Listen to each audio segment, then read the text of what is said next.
সকলোলৈ নমস্কাৰ জনাইছোঁ। আজি আপোনালোকৰ সন্মুখত আন এটি কাহিনী লৈ আহিছোঁ। কাহিনীটি শুনিব, ভাল লাগিলে লাইক কৰিব, কমেণ্টছ কৰিব, শ্বেয়াৰ কৰিবলৈ নাপাহৰিব আৰু মোৰ ইউটিউব চেনেলটো ছাবস্ক্ৰাইব কৰিবলৈ একেবাৰেই নাপাহৰিব। আহক কাহিনীটিৰ মাজলৈ আহোঁ। কাহিনীটিৰ শিৰোনাম মুক্তি। ঐ, নাম কি তোৰ? মই সুধিছোঁ, নাম কি তোৰ? মিনময় ছাৰ। বুধবাৰৰ দিনটো মনত আছে তোৰ? আছে ছাৰ। সেই দিনটো মই কোনোদিনে পাহৰিব নোৱাৰিম। সিদিনাই মই হেৰুৱাইছিলোঁ মোৰ মৰমৰ পত্নী অনিতাক। ঘৰিয়ালৰ দৰে চকু পানী টুকি লাভ নাই। কিয় মাৰি পেলালি তই তোৰ ঘৈণীয়েৰক? নাই ছাৰ, মই তাইক মাৰা নাই। আচ্ছা, তই মাৰা নাই? তেনেহ'লে কোনে মাৰিলে? নাজানো ছাৰ। এই বেছি চতুৰালি নকৰিবি। চিনি পোৱা নাই তই বাপেৰক? সেইদিনা তই ক'ত আছিলি? মদ খাই আছিলোঁ ছাৰ, বাৰত। আকৌ ফাঁকি? তই সিদিনাও ঘৰতেই আছিলি। তোৰ ওচৰৰ পাজৰৰ মানুহবোৰে সকলো কৈছে মোক। সিদিনাও হেনো তই তোৰ ঘৈণীয়েৰক খুবকৈ মাৰপিট কৰিছিলি। নাই ছাৰ, মই আজিলৈ অনিতাক মাৰপিট কি এষাৰ টানকৈও কথা কৈ পোৱা নাই ছাৰ। মই তাইক কেনেকৈ মাৰিম ছাৰ? তাই মোৰ সকলোতকৈ মৰম।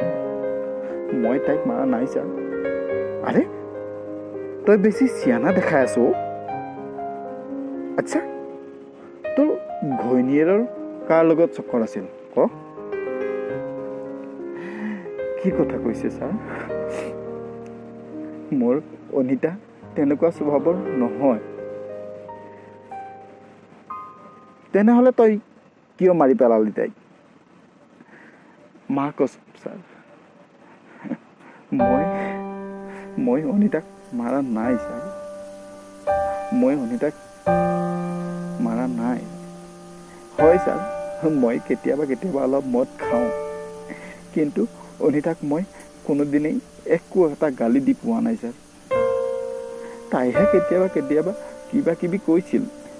সেয়াও অনিতাৰ মোৰ প্ৰতি থকা প্ৰেমতহে কৈছিল, মৰমতহে কৈছিল। এই হয় নেকি?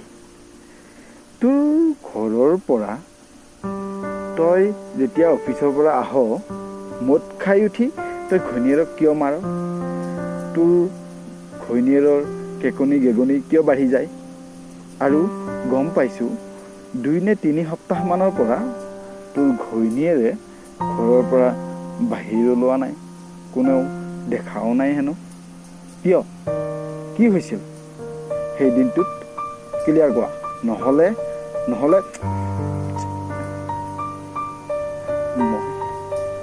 মই সিদিনা যেতিয়া ঘৰ সোমাইছিলোঁ ছাৰ, অনিতা শুই আছিল। খুব সম্ভৱ লালকাল টোপনিত। অনিতাৰ চকুৰ পতা ক'লা পৰি আছিল, শৰীৰ চেঁচা আৰু নীলা হৈ পৰিছিল। উশাহ বন্ধ হৈ পৰিছিল আৰু অনিতাৰ মৃত্যু হৈছিল ছাৰ। অনিতাৰ মৃত্যু হৈছিল। এই চোৱাৰ বাচ্চা, এই বাপেৰক ইমান অজলা ভাবিছ তই? সেইদিনা তই মদৰ নিচাত মাতাল হৈ ঘৈণীয়েৰক ভাতৰ লগত বিষাক্ত দ্ৰব্য মিহলাই খুৱাই মাৰি পেলালি। আৰু এতিয়া কিয় মাৰি পেলালি? ক, এতিয়াই ক, তই কিয় মাৰি পেলালি?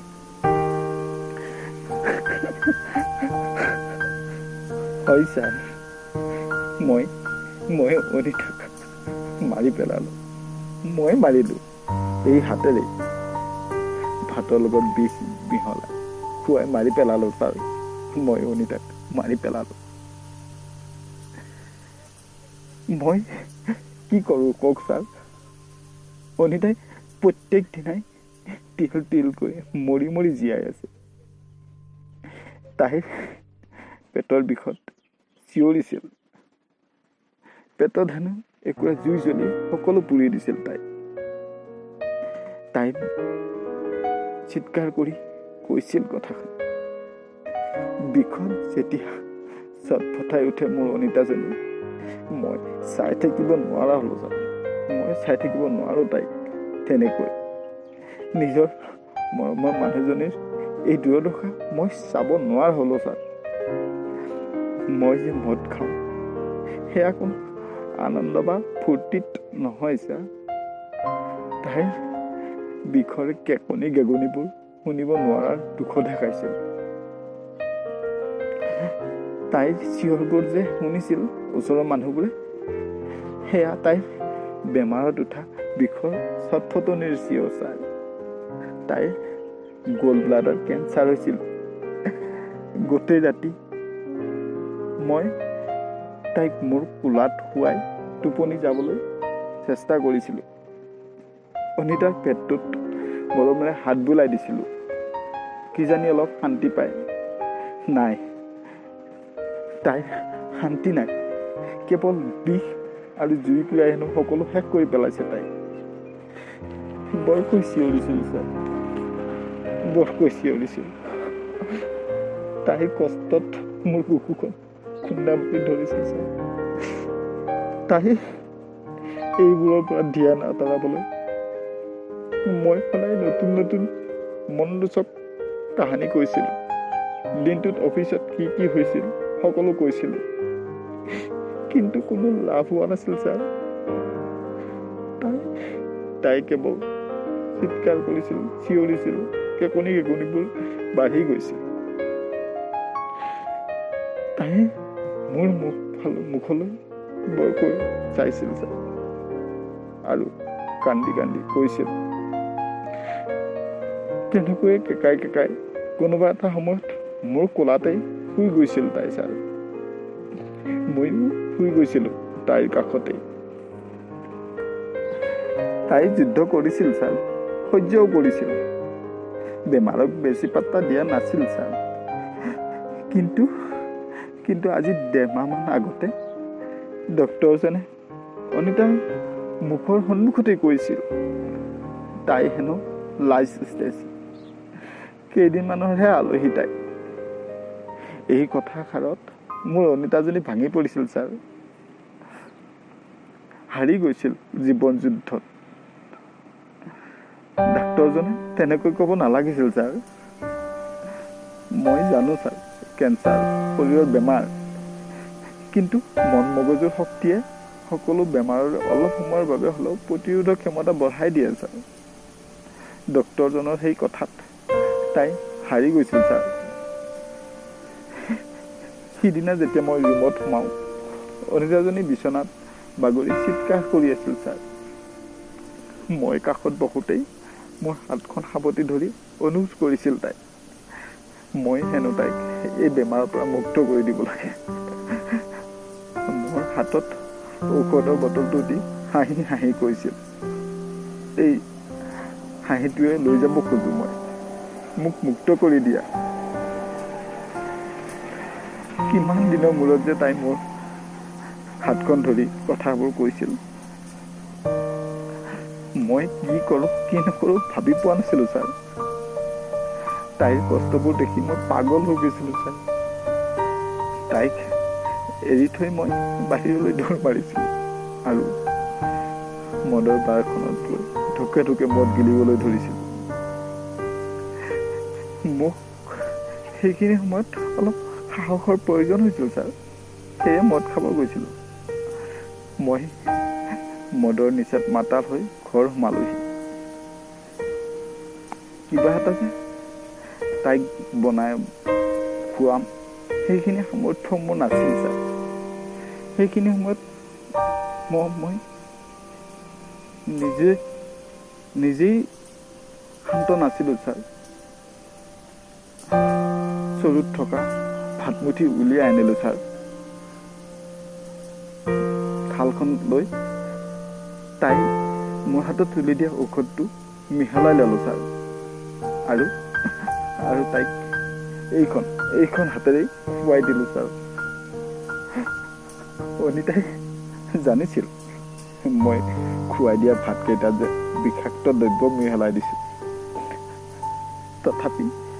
তথাপি তাইৰ মুখত এটা প্ৰশান্তিৰ হাঁহি দেখিবলৈ পাইছিলোঁ ছাৰ। তাই বাৰে বাৰে মোৰ মুখলৈ চাইছিল আৰু শেষ উশাহ লোৱাৰ আগতে মোক কৈছিল, নিজৰ স্বাস্থ্যৰ ধ্যান ৰাখিবা, যত্ন ৰাখিবা। মোৰ দৰে কেতিয়াও স্বাস্থ্যক অৱহেলা নকৰিবা। সাহসী হ'বা, মোৰ দৰে দুৰ্বল নহয় যেন আপুনি। কথাষাৰ কৈ লাহে লাহে মোৰ কোলাত শুই গৈছিল। যি শুইয়ে গ'ল ছাৰ। মই অনিতাক মাৰা নাই ছাৰ। মই তাইৰ বিষাক্ত কষ্ট কৰি জীৱনটোৰ পৰা মুক্তহে কৰি দিছিলোঁ ছাৰ। মই তাইক মাৰা নাই ছাৰ। মই তাইক মাৰা নাই ছাৰ। এই যে কেঞ্চাৰ বেমাৰ, বেয়া আৰু দুৰ্নীতি কৰা মানুহবোৰৰ কিয় নহয়? মোৰ অনিতাজনী দেখোন বহুত ভাল আছিল। সকলোৰে লগত মিলি আছিল। সকলোকে মৰম আৰু ভাল পাইছিল। সকলোকে হহুৱাই ৰখাটোৱেই তাইৰ জীৱনৰ লক্ষ্য আছিল। তাই দেখোন কোনোদিনে একো অখাদ্যও খোৱা নাছিল ছাৰ। তেনেহ'লে তাইক কিয় বাৰু ঢালি দিলে এই বেমাৰবোৰ ভগৱানে? এতিয়া মোৰ অনিতাজনী সুখেৰে গভীৰ টোপনিত লালখাল হৈ শুই আছে ছাৰ। মই তাইক সহায়হে কৰি দিলোঁ শুবলৈ। কিন্তু তাইক মাৰা নাই ছাৰ। মই তাইক মাৰা নাই ছাৰ। মই তাইক মাৰা নাই ছাৰ। নমস্কাৰ, ধন্যবাদ। কাহিনীটো যদি শুনি ভাল লাগিল তেনেহ'লে সকলোলৈ এটাই অনুৰোধ, লাইক কৰিব, কমেণ্টছ কৰিব, শ্বেয়াৰ কৰিবলৈ নাপাহৰিব।